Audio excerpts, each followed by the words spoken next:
आप बहुत अच्छा सुन रहे हैं। मैं चाहता हूं एक बार आप अपने सम्मान में जोरदार तालियां बजाइए भाई।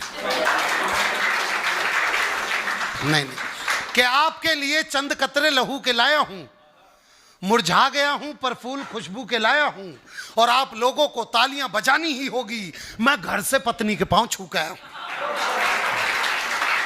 और ये उन्होंने ही बजाए जो मेरी तरह है। तो हाँ बच्चों को लाना ये दिक्कत है, घर के राज खोल देते महफिल के बीच। हाँ हाँ, नहीं बिल्कुल। बच्चे आजकल के बड़े, भाई साहब मैं बतला दूं, देखो कहाँ से कहाँ हम पहुँच गए, हम लोगों को खुद ही नहीं पता हम कहाँ पे थे कहाँ पे नहीं। वरना मैं बतला दूं लड़के क्या होते हैं, लड़के क्या होते हैं मैं भाई को बता रहा हूँ। हम पूरे दिन चिल्लाते रहते हैं, रे श्यामलाल इधर आ, पुनीत इधर आ, राजेश इधर आ, और रात के 10 बजे पता ही लड़कों की आवाज़ कैसी हो जाती है मोबाइल पे, हेलो। अरे पकड़ लिया मैंने तो इसका मर्ज। अच्छा जिससे बात कर रहा हूं उसको तो नहीं पता ना कि लड़का किस टेम्परेचर मोड पे बैठा हुआ है। लड़की कहती है हाँ हेलो बोल, लड़का फिर क्या कर रही है, लड़की फिर यार खाना खा रही हूं। अच्छा पता चल गया खाना खा रही हूं, लेकिन फिर भी भाई खाने में क्या खा रही। लड़की कह रही यार तू ऐसे ही बदतमीज रहेगा क्या जिंदगी भर, ये जान के क्या कर लेगा मैं खाने में क्या खा रही हूँ, कोई जनरल नॉलेज की बात कर ले। तो लड़के ने जवाब दिया अच्छा जनरल नॉलेज की बात, so when you insure your vehicle from the company and you don't claim a whole year, so company provide you 20% no claim bonus, it is increase after every year, after 1 year 20% after year 25% and the last will be 50%, it will be remain 50% till then you don't take, you can transfer your NCB for all vehicle but before it you have to sell vehicle and make it a liability policy. लड़की खिचड़ी खा रही हूं आम के अचार के साथ। भाई बहुत बढ़िया, वाह। मैं बतलाऊं, मैं मथुरा के बस स्टैंड पे उतरा, मैं देखो माँ ऐसी होती है, बेटे की तारीफ हो रही है ना, ऐसा ही है, ऐसा ही है, घर में सबको हंसाता रहता है ये। वो जो इतनी दूर से किसी का लाड़ लाया उसकी नहीं सुन रहा कोई भी। आप यकीन मानिए, देखिए मैं बतलाता हूँ लड़के ऐसे ही होते हैं। मैं भी मथुरा के स्टैंड पे उतरा, महिलाएं क्या है, मैं भी मथुरा के स्टैंड पे उतरा, लड़की बोली विनोद, मैंने बोला हाँ, मैं कौन, पहचान नहीं आया। अरे मैं नहीं पहचान पा रहा। फिर उसने मोबाइल खोला, इंस्टाग्राम खोला, 5 फिल्टर लगा के फोटो खींच के मुझे, मैं बोला अरे सीमा तू। मैंने पहचाना उसे, फिर उसने इंस्टाग्राम के फीचर लगाए तब कहीं जाके। लेकिन देखिए ये समय सीमा हमारे को ये यात्रा उस व्यक्ति तक करनी है जिसने जीवन में सिर्फ हास्य ही बिखेरा है।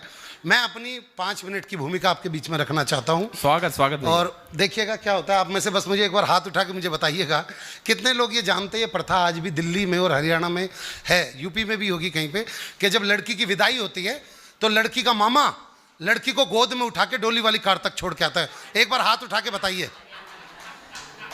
बस आप जानते हैं तो मेरी दुकान चल जाएगी। अब एक दृश्य आपकी आंखों को दे रहा हूं। स्वागत भी। लड़की का वजन 150 किलो। और पुनीत जी सबसे बड़ी बात, लड़की का कोई सगा मामा ही नहीं है। तो पंडित जी ने जैसे बोला जजमान भाई लड़की को लेके जाओ, तो वो लड़की का बाप यूं करके देखे जाए सबको, अरे पुनीत गोयल जी। अब पुनीत गोयल जी का तो चेहरा सफेद हो गया, बेटे उठा दियो जरा। तो पुनीत गोयल जी तो वो इंसान है जो उस लड़की के संग बचपन से स्टापुर खेलते आ रहे हैं। इन्हें तो पता है कि वो स्टापुर पे कूदती थी, स्टापुर के चकनाचूर करके रख देती थी। तो जैसे ही बोला बेटे पुनीत उठाइयो, तो पुनीत भाई साहब एकदम, मेरा तो पथरी का ऑपरेशन हो रहा है। वाह भाई वाह। डॉक्टर ने बोला जरा सा झुकेगा पथरी फट के, अच्छा ठीक है रहने दे कोई बात नहीं। बेटे मफतलाल,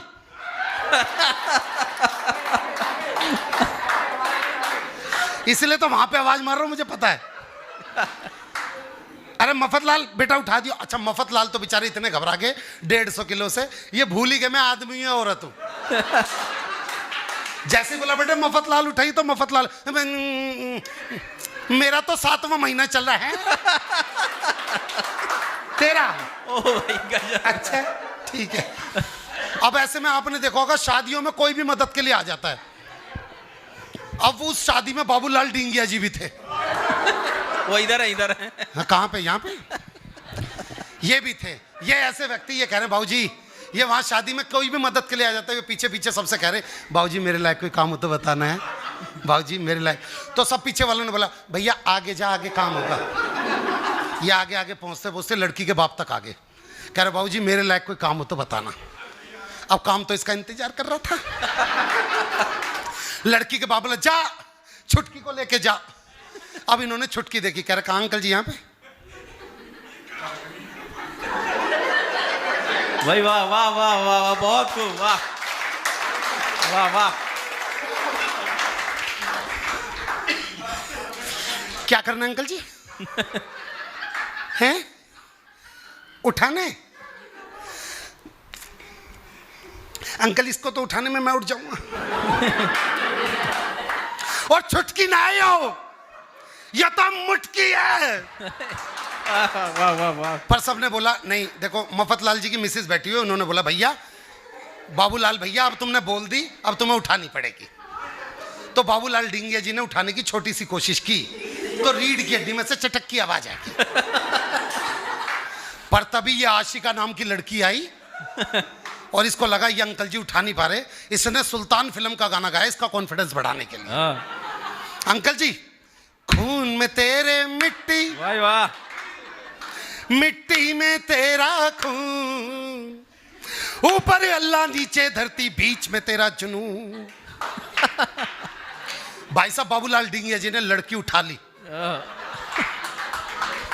पर उस घर का दृश्य नंबर 3 ये था, उस घर का आंगन इतना ही बड़ा था जितना यहां से लेके बाहर का गेट।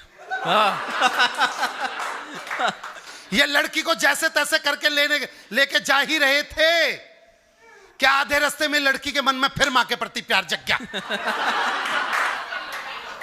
वो वापस लौट के मां के पास रोने के लिए आ गई। लड़की का बाप बाबूलाल जी से बोला जा लड़की को लेके आ। बाबूलाल जी लेके आ मतलब? नहीं आधे रास्ते तक तो लेके आ गया था, बस भैया यहीं पे लिया। कह रहा दोबारा से उठा। अब इन्होंने दोबारा से उठाने की कोशिश की, लड़की नहीं उठ रही। अब की बार आशिका ने गाना बदल दिया। इसने गाना गाया जीत जाए। वाह भाई वाह वाह वाह। बाबूलाल डींगिया जी की आवाज। बच्ची ने फिर गाया जीत जाएंगे हम तू अगर संग है।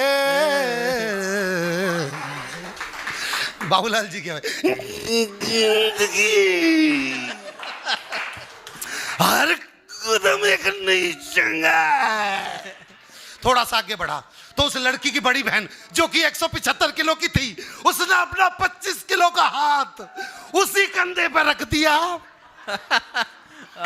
जिस पर पहले से 150 किलो पड़ा था। और उसे हाथ रख के शिक्षा दे रहे, देख ससुर को पिता की तरह देखियो, सास को माँ की तरह देखियो, नंद को बहन की तरह देखियो, और देवर को बाबूलाल डींगिया तू लिख के दे दे मैं गाड़ी में दे दूंगा। भाई बहुत बढ़िया विनोद भाई, वाह।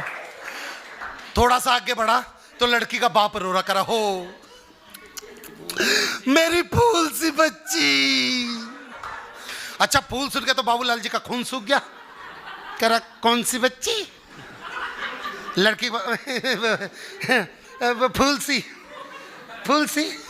कह रहा साले तेरे इस फूल ने ना शमशान घाट में मेरे फूल चुनने वाले काम कर रहा है। अरे वाह भाई, लाड़ लाड़ में के खिला दे। थोड़ा सा आगे बढ़ा तो भाई साहब बाबूलाल डींगिया जी की पत्नी और इनका लड़का वहीं पे खड़े, और इनकी पत्नी वहीं पे खड़े खड़े। आज न बचे ये तो गए। इनका ध्यान अपनी पत्नी की तरफ। बोला कौशल्या रोवे क्यों है? बोली एक तो तुमने 150 किलो उठा रखा और ये लोग सारे मिलकर ताली नहीं बजा रहे। भाई बहुत खूब, वाह। कह रहा ले बजा दी, अब बता।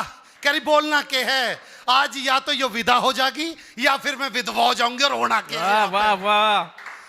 बोला अगर मुझे कुछ हो जा, ऐसे भी इनका दिमाग देखना। बोला अगर मुझे कुछ हो जा तो अपने छोरे को KSPM स्कूल में भर्ती करवा दी। 1 साल की फीस तो माफ ही कर देंगे। आगे बढ़ा भाई साहब तो लड़की की बुआ आ गई और लड़की की बुआ जमीन पर लेट गई, पतली सी थी बिल्कुल, बाबूलाल की जैसी, बिल्कुल पतली सी थी, जमीन पर लेट गई, उसके दोनों पैर पकड़ लिए, बोली मैं मर जाऊंगी, मैं अपनी बेटी ना ले जान दूं, मैं मर जाऊंगी। बोला देखियो हाथ से छूट रही है और तुझ पे गिर गई ना तो सचमुच की मर जाएगी। बुआ साइड में खड़ी होगी, थोड़ा सा आगे बढ़ा, एक पंडित जी आए, बोला जजमान मुझे लग रहा है इस लड़की को उठाने में बहुत ज्यादा कष्ट भोग रहे हैं, अगर आप कहो तो मैं हनुमान चालीसा पढ़ देता हूं, आप बिल्कुल गेट तक पहुंच जाओगे। बाबूलाल जी बोले भाई महामृत्युंजय का जाप आता हो तो पढ़ दे। अब ये बिल्कुल गेट तक पहुंच गए, डोली वाली कार भी दिखाई दे रही है, इतने में सब फिर पीछे से किसी ने आवाज लगा दी, अरे भाई लड़की की दादी कुछ कहना चाह रही है। बाबूलाल जी बोले सालो मेरी सुपारी उपारी ले रखी है के? वो बोले भाई लड़की की दादी आई, दो आदमी तो पकड़ के लेके आए, दादी ने बोलना स्टार्ट किया,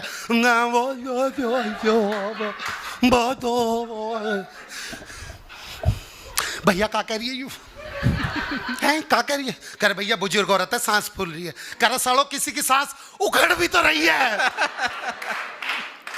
अब दादी ने रोना स्टार्ट किया, पहले की दादियां एक लाइन बोलकर लड़की विदा करा देती थी, हो मेरी चिड़िया उड़ गई रे, भाई वाह वाह वाह, ओ मेरी चिड़िया, बोला किसी के तोते भी तो उड़ा रही है। अब वो डोली वाली कार तक बिल्कुल ठीक ठाक पहुंच गया, लड़की लेके, बोला जल्दी से दरवाजा खोल। ड्राइवर बोला अंकल जी यो गाड़ी नहीं, 6 गाड़ी छोड़ के। वो किसी तरीके से 6ठी गाड़ी तक पहुंचा, कर जल्दी से दरवाजा खोल। उसका ड्राइवर अंकल जी, अरे बोल, कह रहा वही गाड़ी थी, ये मजाक कर रहा है। वो फिर दोबारा लेकर, कर तुझे मजाक सूझा, जल्दी से खोल। कर अंकल जी ये दरवाजा जाम हो गया, घुमा के ले जाओगे? कर हाँ। जब घुमा के ले जाओ, एक बच्चा बोला अंकल जी पीछे हो जाओ। कह रहा क्यों, क्या हो गया? कर अंकल जी ऐसा गाय आ रही है। वो लोटा गाय ना बोल, मैं भैंस लेके आ रहा हूं। जैसे उसने लड़की को गाड़ी में बैठाया, पिछला टायर पंचर। लड़की का बाप बोल निकाल। कर निकाल मतलब?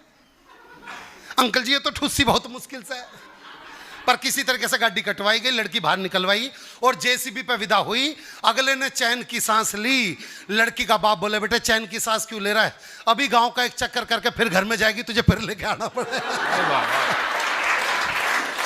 लेकिन दोस्तों एक बात कहना चाहता हूं आपसे, एक मिशन पे चल रहा हूं। ये जो बच्चियां यहां बैठी हुई हैं, बेटा जीवन में ना 4 पंक्तियां मेरी याद रख लेना। ये सिर्फ इसलिए भी कह के जा रहा हूं क्योंकि तुम आने वाली संतान आज माँ बाप से भी ज़्यादा हाईटेक हो चुकी है। अब वही वाली बात, और जमनी जी वाली बात के बच्चे तो पैदा ही नहीं हो रहे, अब तो सीधे बाप पैदा हो रहे हैं हुक्म बताने के लिए। तो बस मेरी एक बात सुन लेना कि माँ बाप की जो बात मानोगे सदा तुमको फल मिलेगा। माँ बाप की बात जो मानोगे सदा तुमको फल मिलेगा और अच्छे कर्मों का तुमको अच्छा सिला मिलेगा। लेकिन मेरे बच्चों कभी राह से भटकना मत, क्योंकि इस राह पे हर मोड़ पे खड़ा तुमको एक रावण मिलेगा, तुमको एक रावण मिलेगा। धन्यवाद।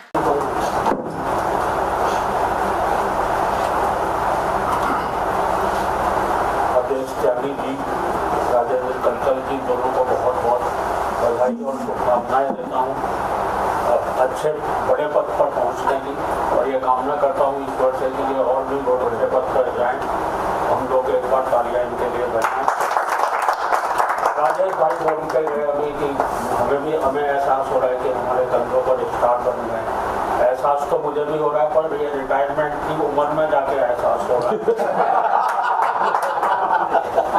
लेकिन बहुत मन से, इतने मन से सबने पढ़ा, बहुत अच्छा लगा। विनोद बहुत जिसने भी पढ़ा बहुत अच्छा लगा। मैं एक छोटी सी कविता सुना देता हूँ। जी सर। चूँकि आया हूँ यहाँ पर तो सुनाना फर्ज बनता है। कविता का शीर्षक है 1 से लेकर 10 तक। 1 से लेकर 10 तक। 1 से लेकर 10 तक की गिनतियों के माध्यम से मैंने देश की एक बहुत बड़ी समस्या को उकेरने की कोशिश की है। भरे भरे शहर के सुनसान चौराहे पर खड़े थे आदमी 3, 1, 2 और 3। वाह क्या कहते हैं। भरे भरे शहर के सुनसान चौराहे पर खड़े थे आदमी 3, 1, 2 और 3। एक ने 2 से कहा देख लूंगा, 2 ने 1 से कहा देख लीजिए।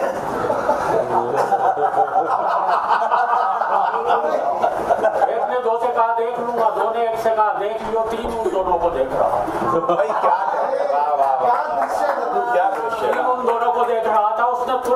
से जाकर कहा, भाई चार मेरे दोस्त मेरे यार, एक था बेचारा दो ने बेचारे के थप्पड़ मारा, एक था बेचारा दो ने बेचारे के थप्पड़ मारा, चार ने पांच से जाकर कहा, एक और दो में हो गई कहा सुनी, दोनों ने एक दूसरे की कमर बड़ी तबीयत से धुनी, पांच ने छह ने सात से जाकर कहा, एक ने दो के गोली मारी, सात ने आठ से जाकर कहा, एक ने दो के गोली मारी, दो ने एक के गोली मारी, वहाँ खड़े 3 4 5 6 घायल हो गए।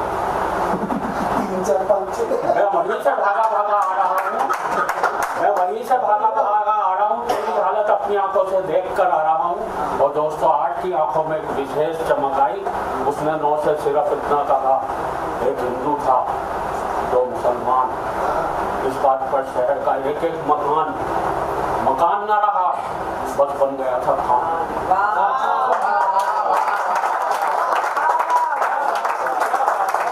इस बात पर शहर का एक एक मकान न रहा, बस बन गया था खान। 9 ने 10 को देखा और देखते ही देखते आदमी नंगा हो गया, शहर भर में शाम बिताई।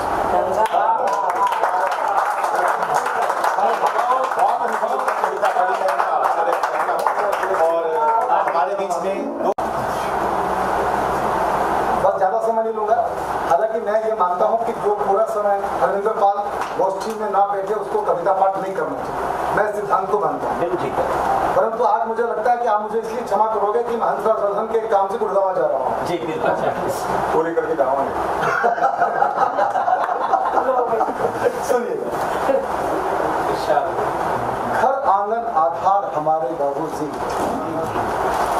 करते सबसे प्यार हमारे बाबूजी, पुस्तक कापी खेल खिलौना है उनसे, अर्चना जी पुस्तक कापी खेल खिलौना है उनसे, घर के पालनहार हमारे बाबूजी, मेरी खांसी तक पर रातों को जागे, मेरी खांसी तक पर रातों को जागे, मेरी करुण पुकार हमारे बाबूजी, दादा दादी की लाठी है चश्मा है, मधुकर साहब, दादा दादी की लाठी है चश्मा है, लगते स्वर्ण कुम्हार हमारे बाबूजी। गुफा जी मेरे गुफा बैठे भाई, तालियां बजाओ इनके लिए। गुफा कैसे तुम बजाते ये सच में हमारे गुफा जी कुछ करके बाबूजी क्या करेगा? बाबू क्या कर रहा है? गुफा तो बड़ा हुआ, वो बाबूजी का नहीं जीत रहा। बाबू का भी नीचा हुआ। सुनना भैया, दादा दादी की लाठी है चश्मा है, दादा दादी की लाठी चश्मा है, लगते स्वर्ण कुमार हमारे बाबूजी, अम्मा उनसे जब खटपट करती मुस्काते हर बार हमारे बाबूजी, मौन ही साधे रहते हैं अक्सर देखा, मौन ही साधे रहते हैं अक्सर देखा, पर भीतर चित्कार हमारे बाबूजी, टूटे जूते फटी जुराबे पैरों में, टूटे जूते फटी जुराबे पैरों में, बच्चों की सरकार हमारे बाबूजी, उनके कांधे से दुनिया को देखा है, उनके कांधे से दुनिया को देखा है, मेरा तो संसार बाबूजी, मेरा चेहरा पढ़ना उनको आता है। ये आपने जो गीत बनाया ना जी बाबूजी के, बड़े टॉमी से हम दोनों अनिल जी और हमारे ये उस दिन रचने क्या बात? उस दिन आपने अभी एक बहुत बढ़िया अपने मकान के मुहूर्त पर एक गीत लॉन्च किया अपने पिता के ऊपर, पहले दिन ही 10 लाख लोगों ने देखा म्यूजिक तैयार किया और जबरदस्त हिट गया, एक्टिंग तो आपने कमाल कर दिया भाई साहब। उसी दिन उस गीत से प्रेरित होकर मैं लिख रहा हाँ, इसलिए आपको समर्पित करता हूँ। आखिर की दो शेर सुनिए, मेरा चेहरा पढ़ना उनको आता है, अनुभव के अंबार हमारे बाबूजी, और आखिरी के 2 पंक्तियां सुनिएगा, खेत बेचकर बहना के हाथों मेहंदी, नथुराम जी, खेत बेचकर बहना के हाथों मेहंदी, कर्जा और उधार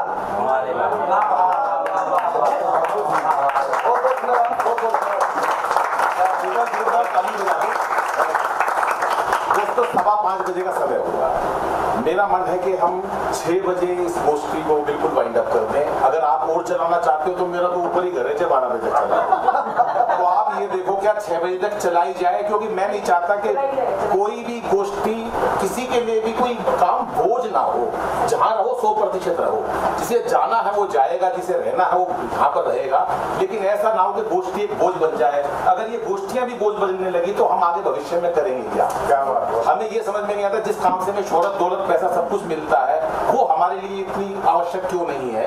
अगर वो आवश्यक है और आप बैठो तो इस गोष्ठी को कब तक चला जाए मुझे बताओ, तो मैं उसी हिसाब से इसका फॉर्मेट बनाऊं। 6:15 तक आप बताओ, एक बार आवाज दे। 6 बजे तक चलाते हैं तो चल दिया, चल रहा है। नहीं ऐसा नहीं है, ऐसा नहीं है ना। 15 मिनट तो लास्ट का लगेगा हमको चाय वगैरह लेने में, और 15 मिनट का स्वागत। हमारे पास केवल 13 मिनट बाकी है। इस 13 मिनट में अपन 10 लोग कविता पाठ करेंगे और 1-1 मिनट की करेंगे। अब ये देखो 1 मिनट कौन कर सकता है, वो हाथ खड़े करे, जिससे ऐसा ना हो नाराज होकर चले जाए, यार मेरा नंबर आया, मैं बड़ी दूर से आया था, मैंने करी। और इसमें भी जरूर नहीं आप खड़े करने वाला का नंबर आवे जल्दी हाथ खड़ा करें,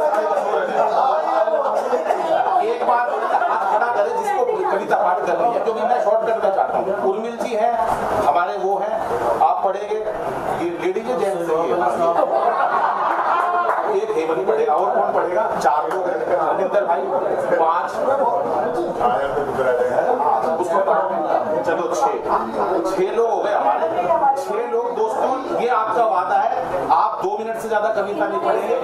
आप मुक्तक पढ़ो, छंद पढ़ो, कविता पढ़ो, कुछ भी पढ़ो, लेकिन घड़ी देख के 2 मिनट का कविता पाठ होगा, बिना किसी भूमिका के, बिना अपने को छंद और मुक्तक सुनाइए। आपको सिर्फ आवाज देगी और आप आओगे, क्योंकि समय की सीमा है और समय है।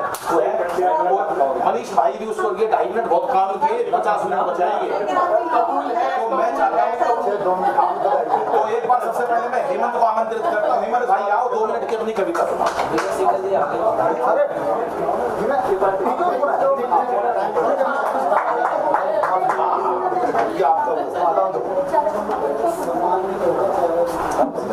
एक बार राजेश भाई को हमारे श्री साहित्य संगठन का मुख्य सलाहकार के रूप में तालियां बजाओ जोरदार राजेश भाई के लिए। आज हमारे आग्रह पर आए मेरे भाई, मुझे पता है ये जा रहे हैं तो किसी का भला करने जा रहे हैं। जोरदार तालियां राजेश भाई के लिए।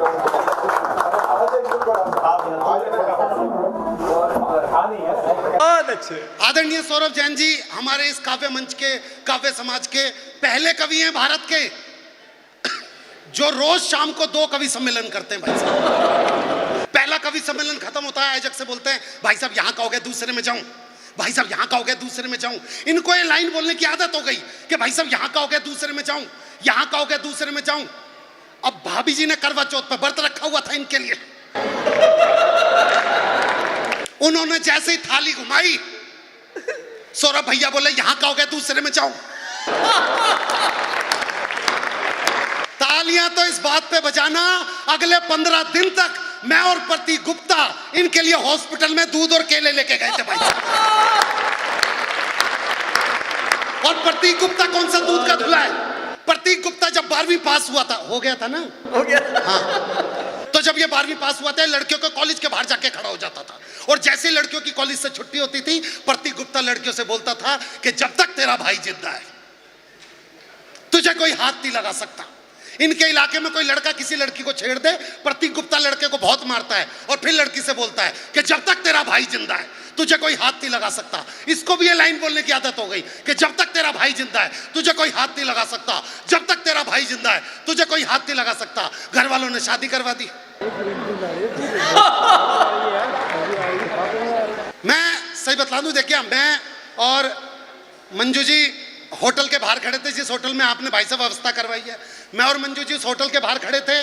किसी आदमी की पत्नी मर गई थी यहाँ पर, वो उसकी अर्थी को लेके जा रहा था, उसने रोना शुरू किया, अरे 7 जन्मों के बंधनों को तोड़ के। महिलाओं की सबसे बड़ी दिक्कत क्या है? जब ये सास बनते हैं ना बहू अच्छी नहीं मिलती, जब बहू बनते हैं तो सास अच्छी नहीं मिलती, जब देवरानी बनते हैं तो जेठानी अच्छी नहीं मिलती, जब जेठानी बनते हैं तो देवरानी अच्छी नहीं मिलती, जब नंद बनती है तो भाभी अच्छी नहीं मिलती, जब भाभी बनती है तो नंद अच्छी नहीं मिलती। और बात रही पति की, वो तो आज तक किसी महिला को डंका। और देखो पुरुष ही ताली बजा रहे इस बात पे। मैं 4 पंक्तियां, आप अब की बार महाकुंभ लगा, महाकुंभ में आपने देखा होगा कई लोग नहाने गए, वहीं से 4 पंक्तियां आपके बीच में प्रस्तुत कर रहा हूं और दावा करता हूं कि सिर्फ 3 पढ़ूंगा पंक्तियां। चौथी पंक्तियां सबसे पहले महिलाएं समझेंगी, उसके आधे सेकंड बाद सारे पुरुष समझ जाएंगे। सुनना, सभी महिलाओं को समर्पित ये पंक्तियां सुनना। कि कुंभ की ओर जाते हुए हमें एक महिला रोती हुई नजर आई, कि कुंभ की ओर जाते हुए हमें एक महिला रोती हुई नजर आई, तो हमने अच्छे नागरिक होने की ड्यूटी निभाई। हमने पूछा, बहन जी आपका ऐसा क्या खो गया जो आपकी मानसिक स्थिति हिल गई है? बोली, भैया पिछले कुंभ में जो सांस खो गई थी ना।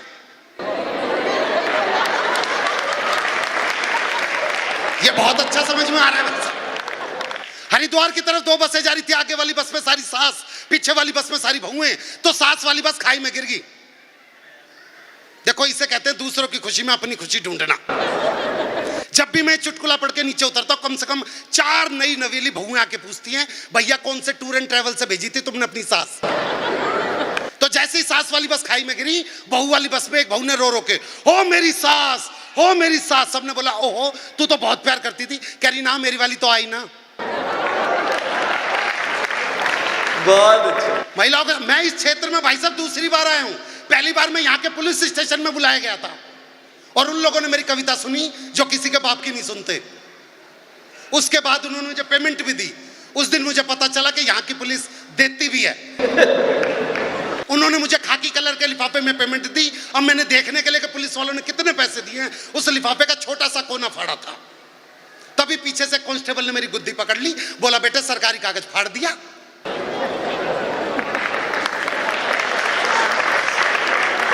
ताली बजाने वाली बात नहीं है। 10,000 में बुलाया था, 4 लाख रुपए में छोड़ा। हंसी की बात नहीं कर रहा, मैं बतला दूं। देखिए हास्य कहां से निकलता है। हास्य सुनिएगा कि विपक्ष का एक नेता मरकर पहुंचा यमलोक। विपक्ष समझते हैं आप? राहुल गांधी। अब राहुल गांधी पिछले दिनों आंध्र प्रदेश चला गया भारत जोड़ो यात्रा में, जबकि वक्त उसका घर जोड़ो यात्रा का चल रहा है। वो भारत जोड़ो यात्रा में आंध्र प्रदेश चला गया। आंध्र प्रदेश में किसी को हिंदी जल्दी से आती नहीं है, तो राहुल गांधी जो भीड़ के बीच में से निकल के स्टेज की तरफ आ रहे थे, तो जहां पे बहन जी बैठी हुई है, इसी जगह पे एक आंध्र प्रदेश की महिला बैठी हुई थी। जैसे ही राहुल गांधी जी पास आए, महिला खड़ी हुई और राहुल गांधी जी के सर पे हाथ रख के बोली, येंडू वरकिने तुम्बा। अब अगला तो उत्साहित रहता है, स्टेज पर अगला, बस बस अब की बार हमारी सरकार को आने से कोई नहीं रोक सकता। एक अम्मा ने मेरे सर पे हाथ रख के बोला है, येंडू वरकिने तुम्बा। तो नीचे से एक भाई ने हिंदी बताई, कह रहे भैया ये तुमसे कह रही है, बेटा तुमसे नहीं हो पाएगा। बेटा तो बेटा, माँ का और भी बुरा हाल है।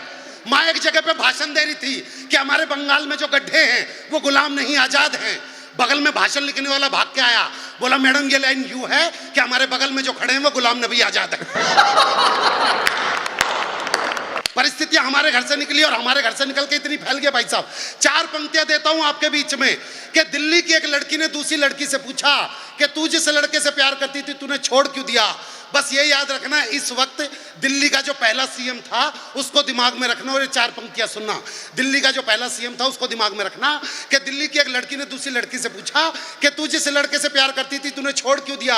उसने जवाब दिया 4 पंक्तियों में, 3 पंक्तियां मेरी, चौथी पंक्तियां आपकी। समझ जाओ तो एक बार आगे से लेकर पीछे तक इस मंच को खोल दीजिएगा। लड़की ने बोला भाई तूने उसको क्यों छोड़ दिया। लड़की ने जवाब दिया, कर्जे में उसका एक एक बाल निकला, कहां का धनी था वो तो कंगाल निकला, और मैं ही थी जो मोदी की तरह गरजती रही, वो तो खांसने वाला। मैं अभी भी जो लोग पीछे तक है, मैं एक बात बतला दूं, मैं जैन समाज की इज्जत इस दिल से करता हूं। उसका कारण है आज जब अपनी बात मनवाने के लिए लोग रोड पे चक्कू, डंडे और ना जाने क्या क्या रिवॉल्वर, पिस्तौल लेके रोडों पे उतर जाते हैं। मैं जैन समाज को नमन करता हूं। मुंबई में सिर्फ रोड पर चले और अगले दिन से मंदिर बनना स्टार्ट किया। मैं ऐसे जैन समाज को नमन करता हूं। और मैं जानता हूं कि समय थोड़ा सा कम है, मैं बस एक विदाई वाला दृश्य दिखला देता हूं। आप में से कितने लोग ये बात जानते हैं, जब लड़की की विदाई होती है तो लड़की का मामा लड़की को गोद में उठा के डोली वाली कार तक छोड़ के आता है। एक बार हाथ उठा के मुझे बतला देंगे तो मेरा थोड़ा सा हौसला बढ़ जाएगा। हाँ, जो नहीं जानते तो सुन लीजिए, आज भी दिल्ली, हरियाणा, यूपी, राजस्थान में आज भी यह प्रथा है, जब लड़की की विदाई होती है तो लड़की का मामा लड़की को गोद में उठा के डोली वाली कार तक छोड़ने जाता है। बस दिक्कत अब की बार ये हुई, लड़की का वजन 150 किलो। जिसने नहीं सुना दोबारा से सुने। लड़की का वजन 150 किलो, और दूसरी सबसे बड़ी बात, लड़की का कोई सगा मामा भी नहीं था। लेकिन आपके जैन समाज के 2 व्यक्ति वहीं पे ही थे। कहां चले गए शास्त्री जी? शास्त्री जी और ये जो लाल शर्ट में बैठे हुए हैं भाई साहब। शास्त्री जी इस तरफ खड़े थे और लाल शर्ट वाले भाई साहब एक बार आप खड़े हो जाएंगे, लोग एक बार व्यक्तित्व देख लेते हैं तो मजा आता है। एक बार अपनी जगह पे खड़े हो जाइए। हाँ, ये व्यक्तित्व है।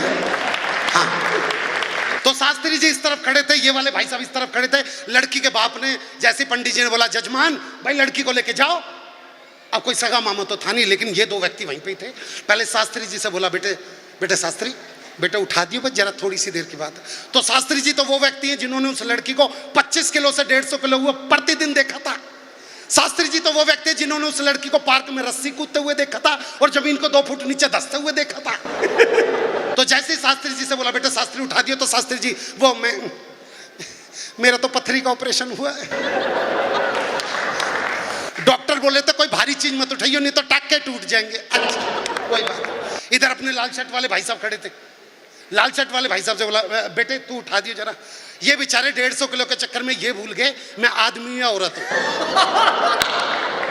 जैसे इनसे बोला बेटे उठा दिया, तो एकदम से बहाना भी इनका सुनो, ये मेरा तो 7वां महीना चल रहा है। अच्छा, अब ये सारी बातें यहाँ पे हो रही है। पीछे एक 40 किलो का व्यक्ति खड़ा है, उसे पता ही नहीं है यहाँ पे क्या बातें हो रही हैं। पीछे सबसे कह रहा है, बाबूजी मेरे लायक कोई काम हो तो बताना, किसी भी तरीके का कोई भी काम हो तो मुझे बताना। अब पीछे अपने सौरभ जैन जी भी थे, कह रहे बेटे यहाँ पे तो कोई काम नहीं है, आगे चला जा, काम ही काम है। अब वो बोलते बोलते, बाबूजी मेरे लायक कोई काम हो तो बताना, लड़की के बाप के पास आ गया और लड़की के बाप से बोला, बाबूजी मेरे लायक कोई काम हो तो बताना। अब काम तो उसका अंदर इंतजार कर रहा था। लड़की के बाप ने बोला, जा छुटकी को लेके जा। तो देखो, जब तक उसने छुटकी देखी नहीं थी, उसका बीपी कंट्रोल में था, उसकी सांसें फूल नहीं रही थी और उसका शरीर कांप नहीं रहा था। लेकिन जैसे ही उसने लड़की देखी, उसके शरीर में ये तीनों चीजें कहा है अंकल जी? पीछे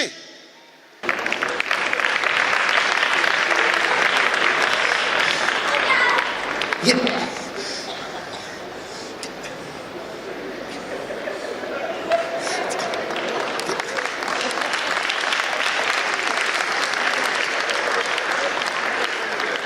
क्या करना है अंकल जी? उठानी है अंकल जी, इसको उठाने में तो मैं और छुटकी नहीं हो, ये तो मुटकी है। पर सबने बोला नहीं बेटे देख, अब तूने बोल दिया, अब तुझे उठानी पड़ेगी। तो उसने उठाने की छोटी सी कोशिश की तो रीढ़ की हड्डी में से चटक की आवाज आ गई। पर अपने ये वाले भाई साहब आए जो बिल्कुल आगे बैठे चेक वाली शर्ट में, ये आए, इन्होंने सुल्तान फिल्म का गाना गाया उसका कॉन्फिडेंस बढ़ाने के लिए। खून में तेरे मिट्टी, मिट्टी में तेरा खून, ऊपर अल्लाह नीचे धरती बीच में तेरा चून। भाई साहब उसने लड़की उठा ली। वो लड़की को लेके आधे रास्ते तक ही गया था कि लड़की के मन में फिर मम्मी के प्रति प्यार जग गया। वो उसकी गोदी से उतर के मम्मी कहती, वापसी भाग के आ गई। लड़की का बाप बोला, जा लेके करा, लेके आ मतलब ये इस वाले गेट तक तो लेके आ गए थे, बस यहीं पे ले जा। कह रहा दोबारा से उठा, दोबारा से उठाने की कोशिश की, नहीं उठ रही। तो अब की बार अपने लाल टी शर्ट वाले बाबूजी आए और ये आए और इन्होंने मेरी जंग फिल्म अनिल कपूर का गाना गाया, उसका कॉन्फिडेंस बढ़ाने के। ओ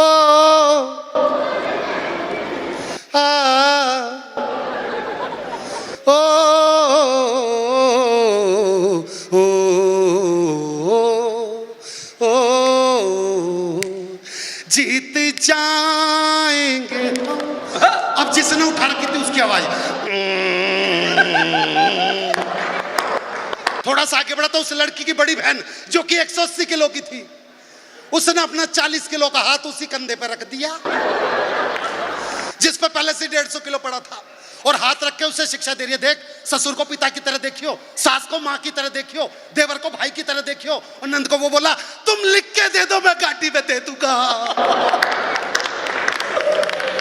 थोड़ा सा आगे बढ़ा तो लड़की का बाप रो रहा था, कह रहा हो मेरी फूल सी बच्ची। अच्छा फूल सी बच्ची सुनकर तो उसका खून सूख गया जिसने उठा रखी थी। बोला कौन सी बच्ची? कह रहा फूल सी। कह रहा साले तेरे इस फूल ने ना शमशान घाट पे मेरी छाती पे फूल धरने वाले काम कर रहे हैं। लाड लाड में के खिला दो। थोड़ा सा आगे बढ़ा तो जिसने उठा रखी थी उसकी पत्नी कोने में खड़ी थी और अपने पति की हालत देख के बोली आज नहीं बचेंगे ये तो गए। उसका ध्यान अपनी पत्नी का। बोला कौशल्या रो क्यों रही है? बोली एक तो तुमने 150 किलो उठा रखा और ये जैन समाज वाले मिलकर ताली भी नहीं बजा रहे। थोड़ा सा आगे बढ़ा तो लड़की की बुआ आ गई। लड़की की बुआ 35 किलो की, जिसने उठा रखा था उससे भी 5 किलो कम। उससे खड़े होकर रोया नहीं जा रहा विदाई पे, तो वो जमीन पे लेट के उसी के पैर पकड़ लिए जिसने उठा रखी थी और जमीन पे लेट के बोली मैं तो मर जाऊंगी, इस छोरी को मत लेके जाओ, मैं तो मर जाऊंगी, यहीं पे छोड़ दो, मैं यहीं मर जाऊंगी। वो बोला देख यो हाथ से छूट के तुझ पे गिर गई ना तो सचमुच की मर जाएगी। बुआ साइड में खड़ी होगी। पंडित जी आ गया, बोले जजमान मुझे लग रहा है इस लड़की को उठाने में बहुत ज्यादा कष्ट भोग रहे हैं, मैं हनुमान चालीसा पढ़ देता हूँ, आप इसे गेट तक लेके पहुंच जाओगे। वो बोला भाई महामृत्युंजय का जा पाता हो तो पढ़ दे। अब वो बिल्कुल गेट पे पहुंच गया। उसकी आंखों में चमक के बस अब लड़की उतरने वाली है। पीछे से फिर किसी ने आवाज लगा दी, अरे भाई लड़की की दादी लड़की से कुछ कहना चाह रही है। कह रहा भैया मेरी सुपारी पारी ले रखी है के? अब लड़की की दादी ने रोना स्टार्ट किया। कह भैया क्या कर रही है? कह भाई बुजुर्ग औरत है सांस फूल रही है। कह रहा किसी की अटक भी तो नहीं है।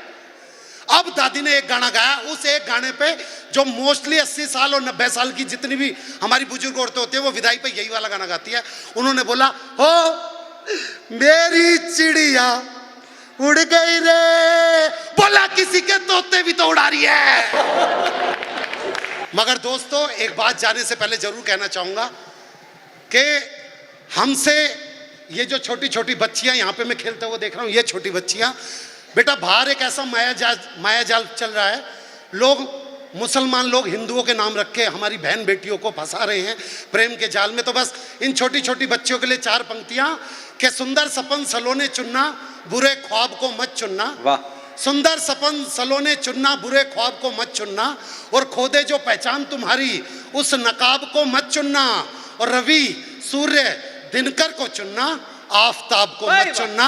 रवि सूर्य दिनकर को चुनना आफताब को मत चुनना।